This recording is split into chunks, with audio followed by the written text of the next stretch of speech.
Dubái y los Emiratos Árabes Unidos, pues es un país muy progresivo y parte de la cultura es que siempre quieren incorporar todo lo nuevo en los negocios y en la educación. Entonces, curiosamente, hubo un mandato del jeque que decía que todos los colegios y universidades de los Emiratos Árabes Unidos tienen que incorporar la inteligencia artificial en sus currículums pedagógicos. Wow.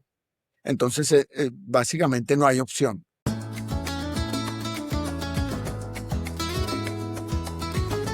Somos Claudia Giraldo.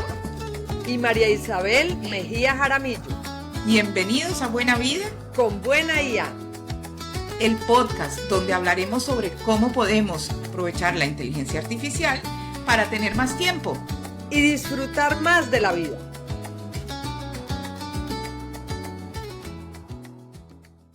Hoy tenemos un episodio súper interesante. Hoy nos acompaña un diseñador industrial que, además de haber ejercido el diseño y haber ganado premios por sus diseños, se ha dedicado a la docencia alrededor del mundo y hasta lideró la iniciativa de mercados sostenibles del laboratorio de diseño Terra Carta, lanzado por el rey Carlos de Inglaterra. Vamos a aprovecharlo para aprender cómo usa un diseñador la inteligencia artificial en lo profesional y en lo personal.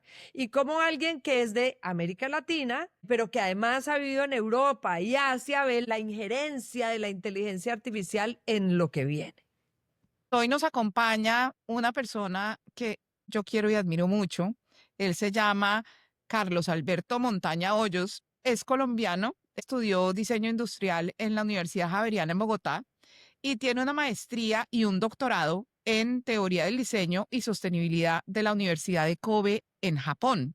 Él ha ejercido el diseño como empleado y como consultor, pero también desde muy temprano se apasionó por la docencia y ha enseñado pues en universidades en Latinoamérica como EAFIT, pero también ha enseñado en la Universidad Nacional de Singapur, en la Universidad de Canberra en Australia y desde hace más de 6 años está radicado en los Emiratos Árabes Unidos, donde ha tenido una carrera súper interesante en el Instituto de Diseño e Innovación de Dubái y actualmente lidera el primer programa y departamento de diseño del Instituto Rochester de Tecnología también en Dubái. Pero lo que yo más valoro es que él es una persona sencilla, amable, aterrizada, con quien se pueden tener grandes conversaciones como la que seguramente tendremos hoy. Carlos Alberto además tiene un gran sentido del humor. Yo lo conozco desde que ambos éramos muy jóvenes y aquí puedo confesar que incluso es hasta buen bailarín. Carlos Alberto, gracias por aceptarnos la invitación. ¿Cómo estás? Bienvenido al podcast.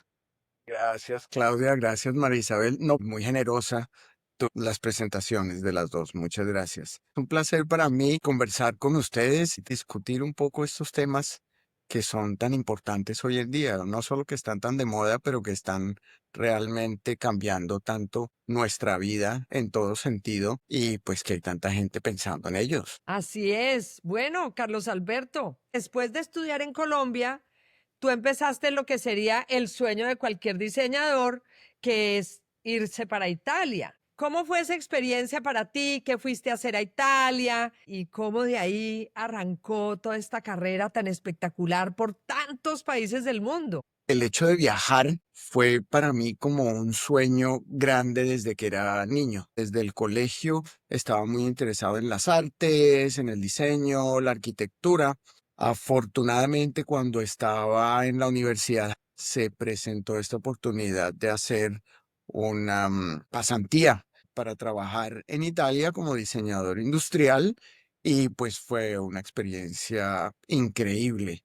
Por un lado, pude trabajar en una compañía grande que en ese momento era la Whirlpool y pues fue ver toda esta parte industrial porque en Colombia en ese momento pues no había tantas industrias de este tipo. Por otro lado, fue también como poder experimentar y ver en la realidad muchas cosas que había visto tanto en historia del arte en el colegio o en historia del diseño en la universidad, pero solo las había visto o en libros o en diapositivas. Mirar todos los clásicos del diseño, la arquitectura y del arte, entonces para mí pues fue una experiencia absolutamente enriquecedora. Todo este descubrimiento de la cultura y de la historia, pues para mí como diseñador fue muy ¿Cuántos importante. idiomas hablas ya tú, Carlos Alberto? Bueno, más bien chapaleaditos, pero No creo. entiendo italiano, hablo y me defiendo con el japonés, el inglés y el español, y entiendo un poquito de portugués y de francés, pero eso sí, muy poquito. Y siguiendo, digamos, ese recorrido, sé que te regresas a Colombia, pero ¿cómo terminas de ahí estudiando en Japón? ¿Y cómo es ese contraste de llegar tú con tus nociones de diseño que tienes de Latinoamérica con la influencia que tuviste en Italia y empezar a verlas desde otro punto de vista completamente distinto y no desde el punto de vista de Occidente? Es una muy buena pregunta. Regresé de Italia, me gradué de diseñador industrial y después empecé a trabajar en industria en Colombia diseñando lámparas y sistemas de iluminación, trabajando mucho con arquitectos. Trabajé también en diseñando pues cerámicas y este tipo de cosas. Y por aquella época me casé con mi actual esposa. Seguimos casados después de 24 años, a mucho honor. Y además fue mi novia del colegio. Eso es otra historia bien interesante, pero eso sí es como para una telenovela. Entonces, sí, estaba trabajando en Industrias Corona, pero empecé a trabajar como profesor de medio tiempo en EAFIT. Y desde que estaba en el colegio siempre me ha gustado mucho la docencia, la experimentación, la investigación, y yo siempre había pensado que quería ser profesor.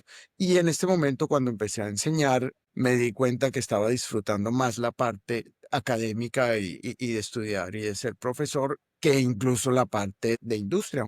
Entonces, a raíz de esto, y por algunos amigos me enteré de las becas del gobierno japonés y pues mi esposa, que siempre me ha apoyado muchísimo en todos estos viajes, fue la que me dijo, pues aplica.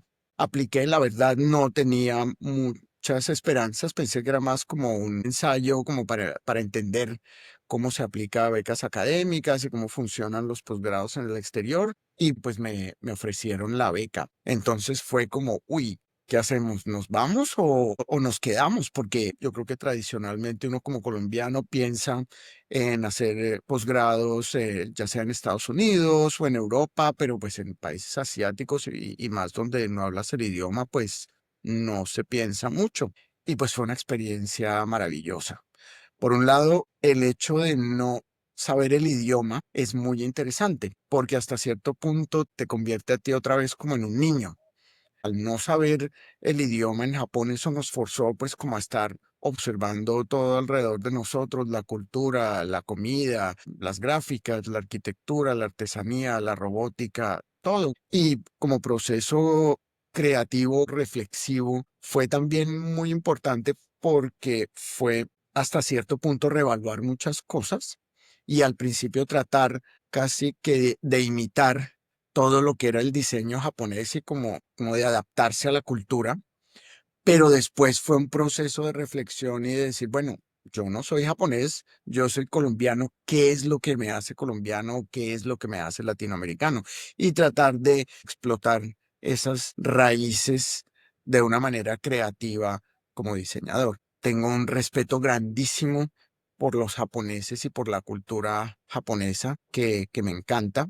Como diseñador fue una riqueza grandísima porque la cultura japonesa es muy rica en arte, impresionante en toda la parte de artesanías, el manejo de la madera, de las lacas, del papel japonés, de la arquitectura. Lo interesante es que mezcla muy bien toda esa parte tradicional, pero también con cosas de avanzada y tecnología de punta.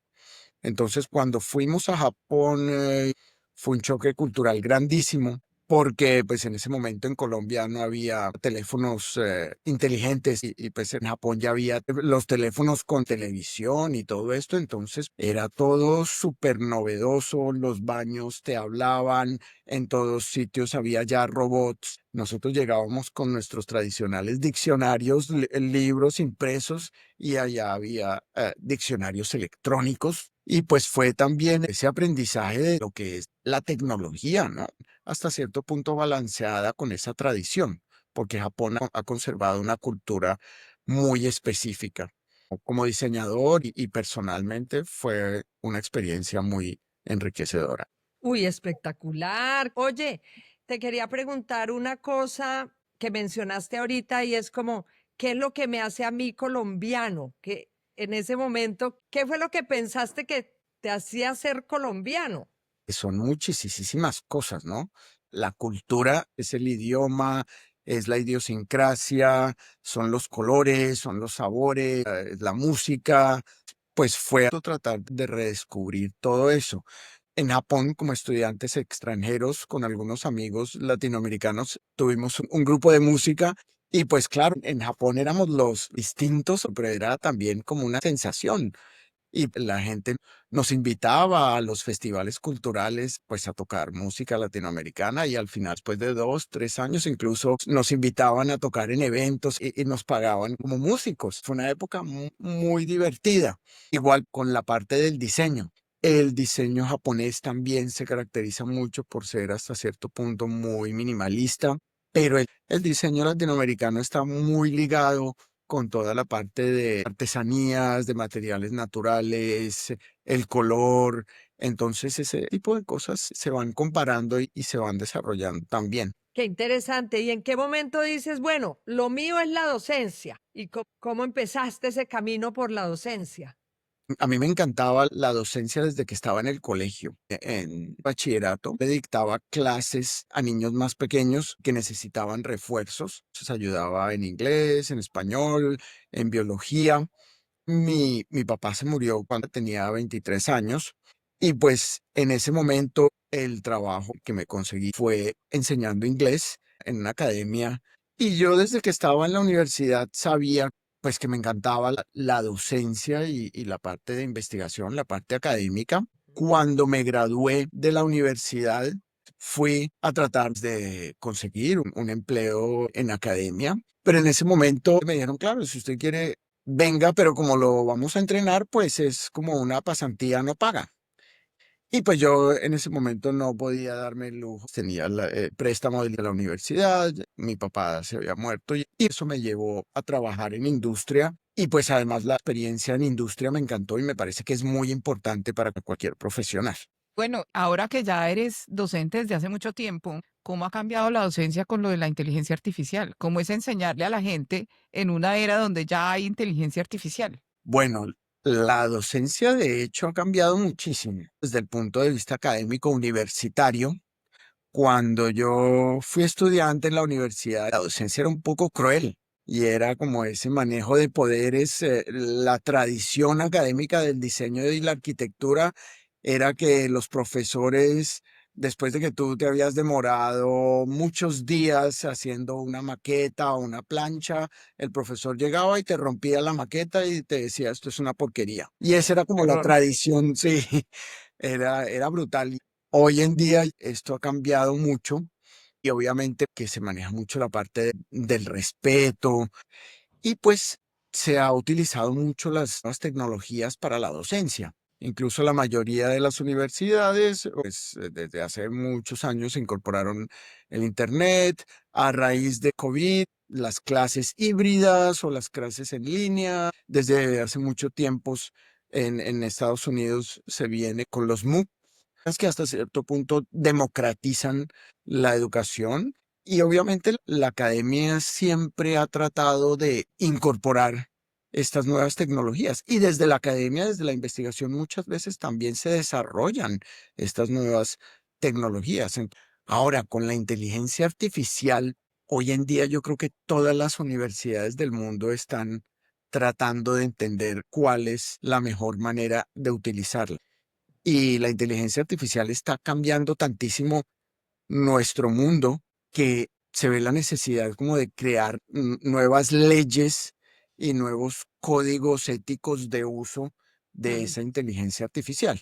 Porque cosas como el plagio, como ciertos elementos que eran tradicionales en la academia, es muy difícil poder entenderlos. Y pues sería muy retrógrado pensar vamos a frenar el uso de la inteligencia artificial en las Sí. universidades o en los colegios. Pero asimismo hay que usar la inteligencia artificial pues con cuidado e inteligentemente. Y para Mm. mí el ejemplo tal vez más claro es cuando uno estaba en el colegio y le tocaba estudiar matemáticas, a uno no le dejaban utilizar la calculadora sino hasta Sí. ciertas matemáticas avanzadas porque querían que uno aprendiera a usar Ejercitar el cerebro. la cabeza y a entender el proceso de las matemáticas antes de utilizar la calculadora, porque la calculadora te volvía perezoso y no te hacía entender pues, los procesos básicos. Exactamente lo mismo está pasando con la inteligencia artificial. Cuando tenemos, por ejemplo, estudiantes del primer año que no tienen todavía un pensamiento crítico, que no saben analizar algo, y les entregas la inteligencia artificial, ellos piensan que ellos simplemente ponen el texto en la inteligencia artificial y lo que la inteligencia artificial generativa saque, eso está bien y lo presentan. Y puede ser texto, puede ser imágenes y no tienen la capacidad crítica de decir esto es bueno o esto no es bueno. Entonces, ahí es donde hay un problema con la inteligencia artificial, especialmente cuando se incorpora demasiado temprano en la educación. Yo creo que ese es el balance. Lo que creo que la mayoría de educadores estamos tratando de hacer es crear un camino dentro del currículo para progresivamente involucrar la inteligencia artificial, porque no puedes soltarla completamente desde el principio, porque entonces la gente deja de pensar y deja de ser crítica porque es absurdo y sabemos que los trabajos del futuro van a requerir el uso de la Claro. inteligencia artificial. Sí, es un gran reto, Carlos Alberto, eso que tú planteas, y yo creo que lo que está haciendo, pues, repensar en todo el mundo cómo es la educación ahora con la inteligencia artificial. Aquí como repasando tu carrera profesional, veo que has combinado como esa práctica docente, pero con tu práctica como diseñador. Tengo entendido que te has ganado un pocotón de premios. Y una de las cosas en las que te has enfocado es en la sostenibilidad. ¿Por qué no compartes con las personas que nos están escuchando qué es lo que te motiva a enfocarte en ese tema de la sostenibilidad? Para mí, la colaboración entre industria y academia es fundamental. Cuando trabajé solo en industria tenía una oportunidad de crecimiento laboral interesante, pero a veces también como persona creativa me aburría de hacer lo mismo. Por ejemplo, si estaba en una empresa de muebles, después de un tiempo de diseñar sillas, pues se vuelve repetitivo. Y muchas veces el crecimiento profesional en industria era dejar de ser creativo y moverte a una parte pues netamente gerencial, que Sí. tampoco me interesaba en ese momento. Y a veces la industria es tan enfocada al mercado que no experimenta, no toma riesgos.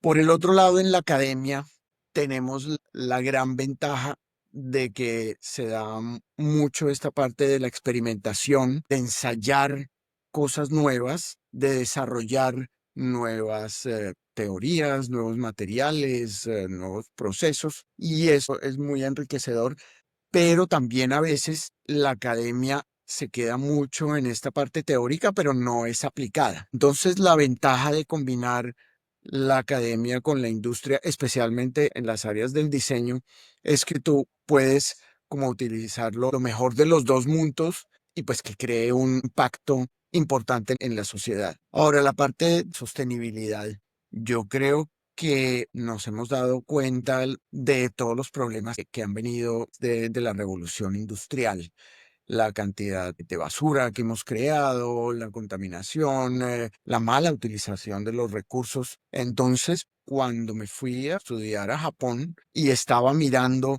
qué temas podía investigar, salió el tema de la sostenibilidad. En un principio miré la sostenibilidad más desde el punto de vista de reciclaje, y después encontré un tema muy, muy interesante que se llama la biomimética. Y es la idea de que podemos imitar la naturaleza para desarrollar inventos, nuevos diseños. Y esto me apasionó y fue pues el tema de mi doctorado.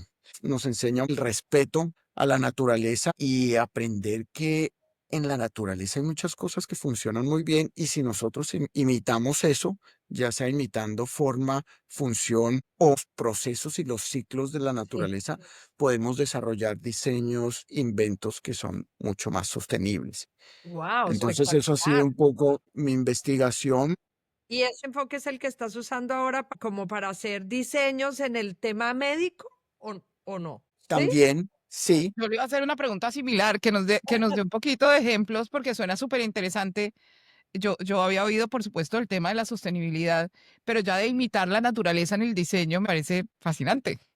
claro, imitar la naturaleza en el diseño, la arquitectura, incluso en inventos y tecnologías, En es telas, bueno, en fascinante. telas era, Y ¿no? claro, ¿no? Los ejemplos que hay son montones. Solo por mencionar algunos, digamos, los clásicos, si uno se pone a pensar en el velcro, esto fue un invento del siglo pasado de un francés que básicamente estaba caminando con su perrito y vio que había unas semillas que se quedaban como atascadas en el pelo del perrito y se Sí. pegaban porque tenían como muchos ganchitos.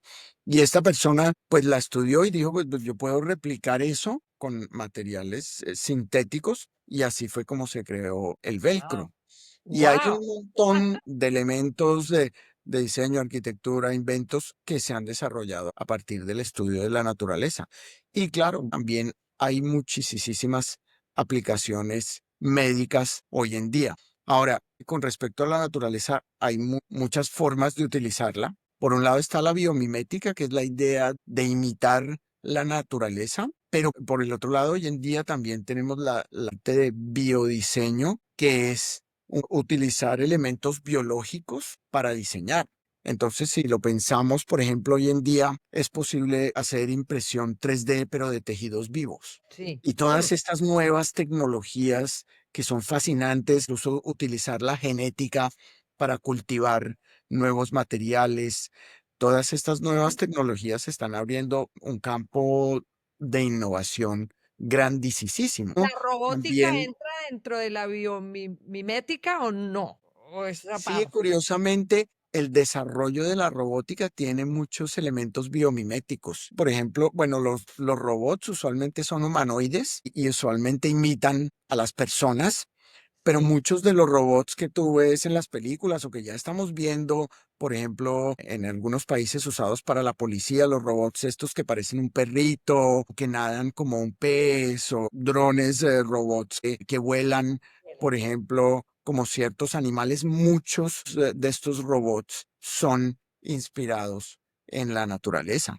Entonces, la parte de robótica y la parte de biomimética también están muy relacionadas. Qué Wow. interesante. Óyeme, y bueno, hay otro ángulo que a mí siendo mujer me conmovió mucho de tu historia, y es que tú fuiste la primera persona en crear un programa de diseño para mujeres en Arabia Saudita. ¿Cómo fue ese proceso? ¿Cómo en una cultura tan distinta es enseñarle a mujeres y crear ese camino para empoderar a las mujeres en un campo como el diseño? Pues imagínate que es una historia muy bonita y con muchos altibajos. En el 2012 hicieron en Arabia Saudita una conferencia precisamente sobre la biomimética y me invitaron como conferencista. Fue una experiencia cultural increíble y un choque cultural increíble porque en esa época Arabia Saudita era pues súper tradicional. A raíz de eso conocí al decano de en ese momento la Facultad de Diseño y en ese momento las universidades en Arabia Saudita estaban también totalmente segregadas y había departamentos solo para mujeres y departamentos solo para hombres. Entonces me dijeron, queremos abrir diseño industrial acá en la antigua Universidad de Dammam. Usted, como es diseñador industrial, nos puede ayudar a esto. Y pues claro, me pareció un proyecto súper interesante. Desde la Universidad de Canberra, en Australia, armamos un equipo que había varios profesores, incluso profesores eméritos muy reconocidos de diseño industrial y diseño de producto. Había tecnólogos de educación, había gente especializada en educación internacional. Bueno, armamos básicamente un equipo y creamos el programa de diseño industrial para ellos. Ahora, al principio, digamos que el proyecto que nosotros recibimos era, tenemos que crear un programa de diseño que sea solo para mujeres. Y como las mujeres en Arabia Saudita deben quedarse en la casa y tener la familia, entonces debemos enfocarlo hacia microempresas, hacia artesanías, hacia este tipo de cosas. Y pues dijimos, bueno, no, nosotros tenemos que hablar con las futuras estudiantes, hablar con las profesoras para también entender un poco el contexto y qué es lo que se requiere. Y cuando hablamos con las estudiantes y con algunas de las profesoras, que en ese momento usualmente eran graduadas de arquitectura o de diseño interior, lo que ellas nos dijeron era, nosotras necesitamos como mujeres validar nuestra profesión acá en Arabia Saudita, que es una sociedad muy machista, y tenemos que desmitificar esa idea que el diseño es para mujeres o del diseño rosado o del diseño netamente decorativo y que hágame el cojincito de colores y eso. No, nosotros queremos un programa de diseño industrial que sea 50% ingeniería y la parte técnica, 30% la parte de diseño y un 20% la parte de negocios.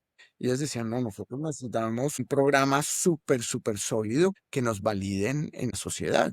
Y pues este fue el programa que creamos y ya creo que va a cumplir como 10 años y el tipo de proyectos que están haciendo las graduadas del programa es súper interesante, se han ganado premios internacionales, ya algunas de ellas están, digamos, transformando la industria en Arabia Saudita. Para mí es algo muy gratificante. Y claro, hoy en día, pues Arabia Saudita ha cambiado muchísimo y es un país muy distinto a lo que era hace 20 años. Oye, volvamos a la inteligencia artificial. O si no, los que oyen el podcast van a decir que bueno, y la ¿Y qué inteligencia pasó con la artificial. inteligencia artificial? Mira, tú como diseñador industrial, ¿cómo usas la inteligencia artificial hoy en día? ¿Y cómo ves que puede ser el uso en un futuro cercano o lejano? ¿La inteligencia artificial puede diseñar sola o cómo es esa interacción del diseñador con la inteligencia artificial? Uno, digamos, de los principios que tenemos como diseñadores es que nosotros humanizamos la tecnología. Entonces, como diseñador, yo no me siento un tecnólogo, sino me siento más un humanista. Y para mí, digamos, los inventores, los ingenieros, ciertas profesiones se encargan de desarrollar las tecnologías y pienso que nosotros como diseñadores nos encargamos de humanizar esas tecnologías y de hacerlas fácilmente usables por las personas. La parte de usabilidad es muy importante en el diseño, diseño de cualquier tipo. Para mí las tecnologías simplemente son herramientas.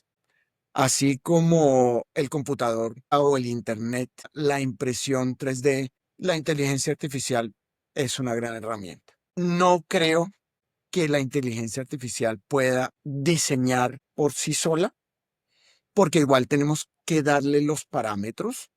En algún momento puede que sí, y hay gente que diría que la inteligencia artificial es súper creativa. Eso es un debate grande en términos de la creatividad y he estado en debates, tanto académicos como profesionales. Hay gente que dice la inteligencia artificial es lo más creativo que hay porque la creatividad es la posibilidad de combinar diferentes soluciones. Entonces la inteligencia artificial te puede hacer eso. Eso es un punto de vista.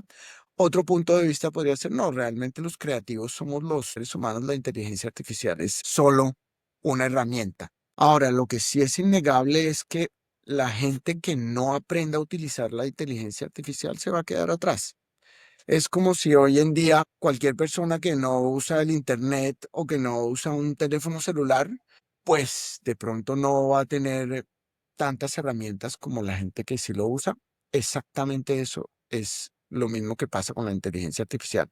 La mayoría de software que utilizamos para diseño está incorporando inteligencia artificial. Entonces, todo lo que es el software gráfico que utilizamos para manipular imágenes y todo eso, ellos ya están metiéndole inteligencia artificial y obviamente la inteligencia artificial nos da unas posibilidades infinitas para crear videos, para crear imágenes, para crear texto, incluso variaciones de un producto.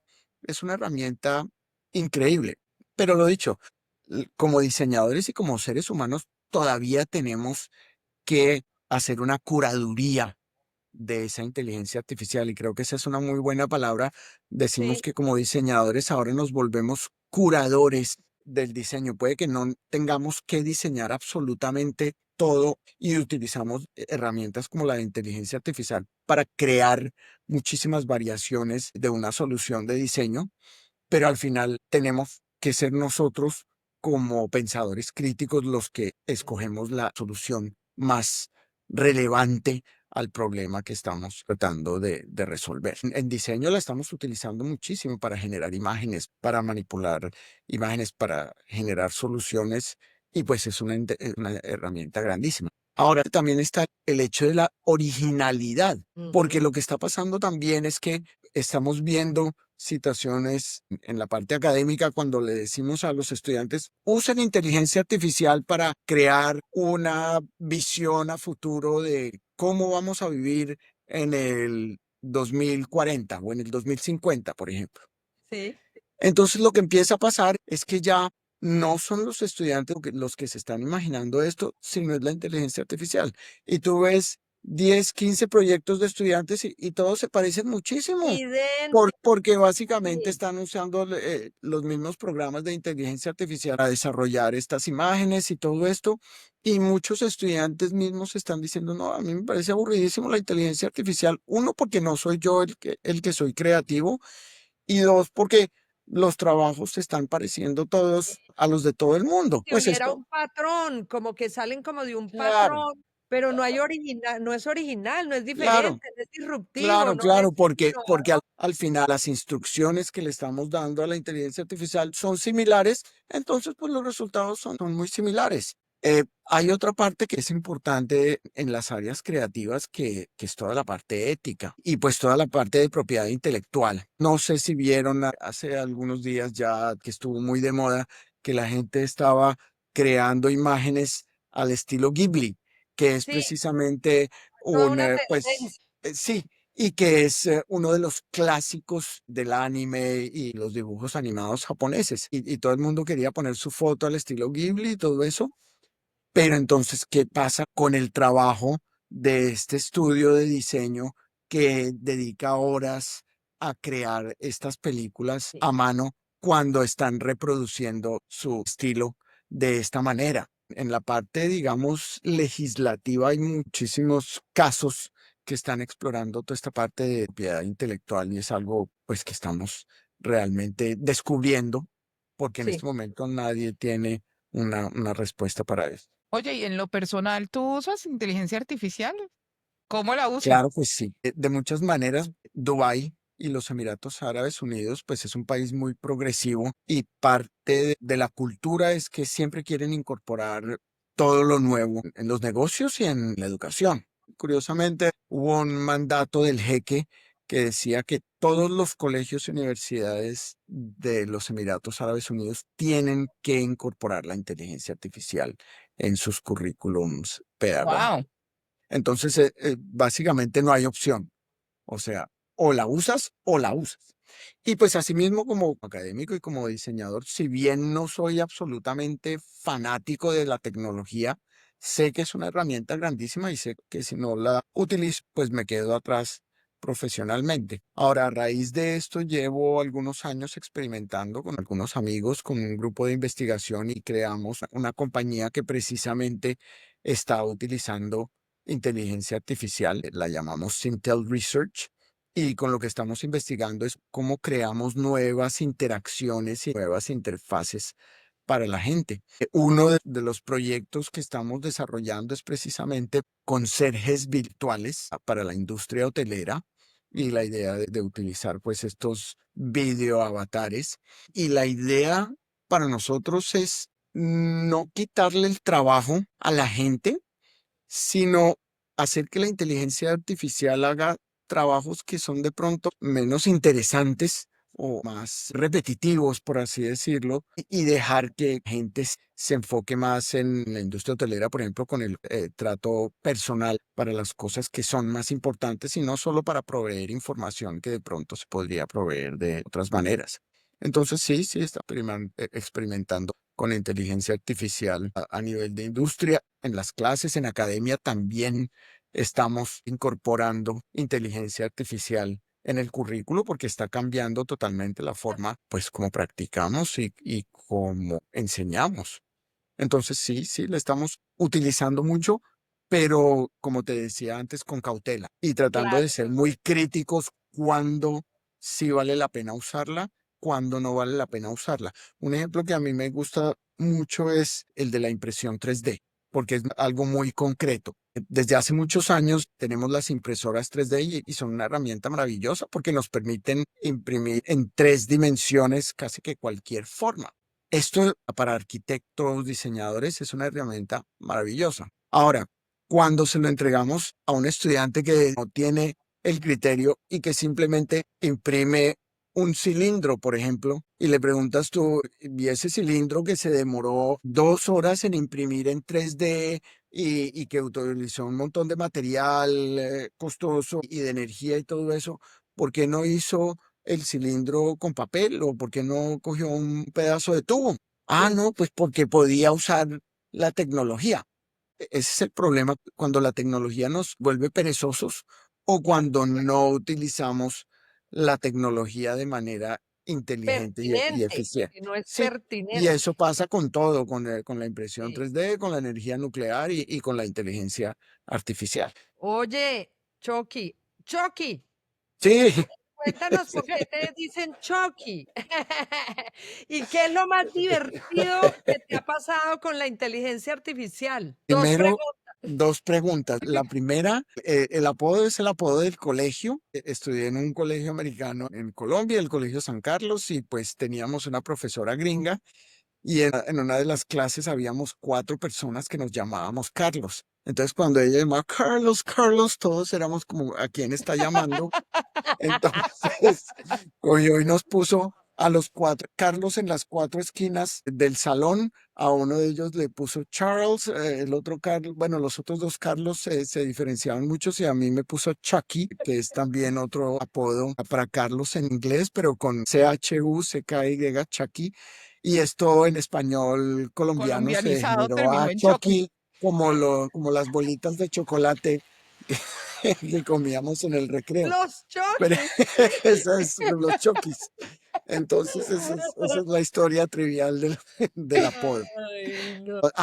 Cosas chistosas. Bueno, chistosas y hasta cierto punto un poquitito, Asustador. asustadoras. Sí, a veces las sorpresas que te da la inteligencia artificial. Y pues una de esas sorpresas es la relación que tiene mi esposa con la inteligencia artificial. Creo que ustedes ya han oído algo en otros podcasts. Es algo para reflexionar, ¿no? La inteligencia artificial puede ser tan encarretadora y es chistoso y hasta cierto punto es bizarro, ¿no? Y pues lo dicho, a veces también los errores que comete la inteligencia artificial, porque es finalmente una tecnología que apenas se está desarrollando. Y a veces cuando hace, por ejemplo, en imágenes y estas mezclas, a veces salen cosas extrañísimas. ¿Y qué es lo que más te emociona de lo que viene? O sea, mira, tú has trabajado con tus estudiantes de cómo será el futuro, en lo que viene para inteligencia artificial, que no sabemos en realidad, pero lo que alcanzas como a visorar, ¿qué es lo que más te emociona? Bueno, lo que a mí me emociona es que yo creo que como seres humanos, si bien hemos cometido muchos errores históricos a muchos niveles, finalmente también hemos logrado desarrollar cosas muy buenas cuando se han utilizado todas estas tecnologías para ayudarle a la gente. Y pues a mí me emociona la idea de que posiblemente con inteligencia artificial podamos resolver problemas que tenemos hoy en día, podamos aplicarla a la sostenibilidad y desarrollar mejores soluciones. Y creo que esta también es la esperanza de la inteligencia artificial. Y lo que más te asusta, Lo que más me asusta que se salga de control, porque hay un autor que me encanta, que me parece así muy, muy importante, contemporáneo, que se llama Yuval Noah Harari, graduado creo que de Oxford, y él básicamente analiza muchos procesos históricos y los relaciona con lo que está pasando hoy en día a nivel mundial político y con el desarrollo de la inteligencia artificial. Y básicamente su teoría es que hasta antes de la inteligencia artificial, todas las tecnologías habían estado bajo el control de los seres humanos, e incluso la energía nuclear siempre había estado bajo el control humano, pero en la inteligencia artificial no. Y puede darse el caso que puede sonar como utópico y como de película de ciencia ficción, pero puede darse el caso en el que la inteligencia artificial con estos nuevos agentes sea la que toma las decisiones y ya como seres humanos no tengamos el control sobre esto. Y como pasa con muchas tecnologías, puede haber efectos secundarios que ni nos imaginamos. Entonces, esto todavía me asusta un poquito y por eso creo que tenemos que usar la inteligencia artificial con muchísima cautela, crear leyes para manejarla éticamente, como cualquier tecnología, como la genética. Esto me hace acordarme un poco de todos los debates que hubo hace muchos años cuando se empezaron a clonar las ovejas y todo eso, toda esta parte ética es muy importante. Igual tenemos que hacer esto con la inteligencia artificial. Y pues lo dicho, el problema con todas las tecnologías es cuando son usadas para cosas negativas, que esto también ha pasado con muchísimas tecnologías y peor aún si esto es gobernado por algoritmos o por agentes y no por gente. Entonces sí, yo creo que hay muchas dudas y hay cosas que me asustan todavía un poquito de inteligencia artificial, pero sí mismo pues tenemos que utilizarla y vivirla y esperar que la podamos usar para el bien de la humanidad. Bueno, Chucky, pues a nosotros nos gusta cerrar los episodios pidiéndole a nuestros invitados que le recomienden a la gente, sí, que le den consejitos, recomendaciones de cosas para leer que puedan estar relacionadas con lo que hemos hablado o para ver o herramientas de inteligencia artificial que te parece que es interesante que con los que ellos puedan experimentar. Bueno, para leer, definitivamente Yuval Noah Harari creo que da un pensamiento crítico y una visión histórica muy interesante. El último libro, Nexus, para mí es increíble, pero todos sus libros me parecen que dan una visión muy interesante del desarrollo de la tecnología. En términos de inteligencia artificial, yo creo que todos tenemos que aprender. Hay unos microcursos que son muy interesantes. Hay algunas aplicaciones que básicamente te hacen resúmenes de libros y que te empiezan a enseñar cómo utilizar inteligencia artificial o cómo utilizar nuevas herramientas y cómo estar como en la onda del aprendizaje constante, que para mí es muy importante.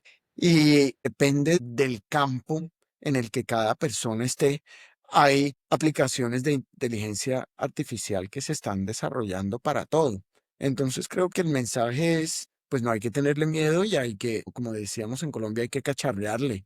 Ujú. Y hay que cacharrearle a veces como niños, simplemente tomarlo como un juego. Es bien interesante ver a veces cómo los niños empiezan a jugar con estos programas y eso y empiezan a generar un montón de cosas interesantísimas sin pensarlo demasiado. Creo que es más como de experimentación con programas para crear imágenes como Midjourney, con programas para crear videos. Está la gente en la parte creativa con todos los generadores de texto que hay hoy en día. Es importante aprender a utilizarla. Incluso la inteligencia artificial nos está ayudando a mucha gente a entender toda la parte de programación y coding, que antes había que ser muy especializado en computación para esto y hoy en día casi que tú le puedes preguntar a sus modelos, genéreme un código para desarrollar esto y lo otro, y te lo empiezan a generar y claro, a veces con errores y eso, pero puedes desarrollar muchísimas cosas. Entonces sí, hay que jugarle y cacharrearle. No podemos quedarnos atrás. Bueno, Chucky, pues nos sentimos de verdad muy halagadas que nos hayas destinado este rato para hablar con nosotras. Ha sido muy interesante, pero además muy agradable, muy iluminador sobre cómo funciona el mundo, el diseño y las nuevas tendencias en el diseño, además de la parte de la inteligencia artificial. Entonces, de verdad que te agradezco muchísimo porque además sé que tienes mil ocupaciones y haces muchas cosas, así que gracias por acompañarnos hoy. Al contrario, muchísimas gracias a ustedes y pues felicitaciones por el podcast. Realmente está muy chévere y qué rico poder discutir estas cosas y pues pensar en estos temas que son tan importantes y que están realmente cambiando cómo vivimos y cómo hacemos todo hoy en día. Muchas, muchas gracias. A ti, Carlos, muchas gracias. Bueno, Marisabel, hemos terminado otro episodio. Me parece increíble además el recorrido que tuvo Carlos Alberto, no solo por todas partes del mundo, sino por el diseño mismo, ¿no? Yo, por ejemplo, no sabía nada de esa tendencia en el diseño de imitar al ser humano y a la naturaleza, y eso me parece espectacular. Y también me quedo un poco con el mensaje, ¿no? De ir incorporando la inteligencia artificial de una manera gradual para justamente incentivar que los estudiantes sigan pensando y sigan teniendo capacidad de generar criterio, pensamiento crítico. Me hizo acordar él un poco de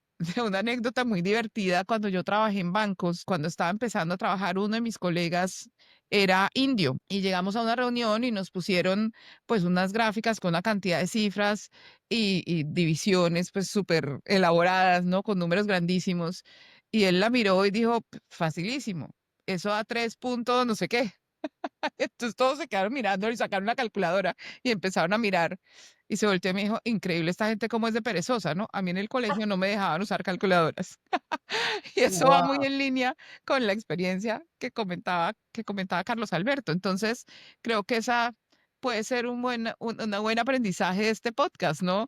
Como él confirma que la inteligencia artificial es una herramienta muy útil que puede tener grandes beneficios y de pronto cómo aprender a incorporarla en la educación de manera un poco más gradual. No, y sobre todo que no seamos perezosos, que no nos volvamos perezosos. Yo creo que hay un buen llamado a que no nos volvamos perezosos y utilicemos la inteligencia artificial, sí, para aprender. Inclusive nos invita Carlos Alberto a jugar, a lanzarnos a utilizarla de forma ética también, pero que no nos aperecemos y que no nos dejemos también como controlar por ella y como llevar por ella. O sea, mantener como nuestra autonomía, nuestra independencia y todo ese valor que tenemos como seres humanos ante una herramienta que está al servicio de nosotros y no nosotros al servicio de la inteligencia artificial. Maravilloso, qué personaje tan maravilloso, Carlos Alberto. Además, no, pues es que esa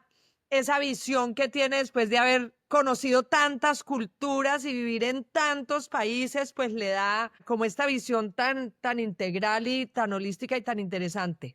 Muy interesante. Bueno, y a todos ustedes, gracias por acompañarnos en otro episodio donde nuevamente corroboramos que la inteligencia humana sigue siendo muy importante e irreemplazable y debemos usarla en el uso y en el desarrollo de la tecnología y obviamente de la inteligencia artificial. Entonces, no se olviden de seguirnos en las plataformas donde oyen sus podcasts, pero sobre todo la invitación sigue siendo a que interactúen con nosotros. Cuéntenos qué les gustó, qué no les gustó, de qué otros temas quisieran que conversemos. Y si ustedes son una de esas personas que está haciendo un uso muy interesante de la inteligencia artificial, cuéntenos, que nos encantaría hablar con ustedes. Muchas gracias y nos vemos en el episodio que viene. Hasta luego. Chao.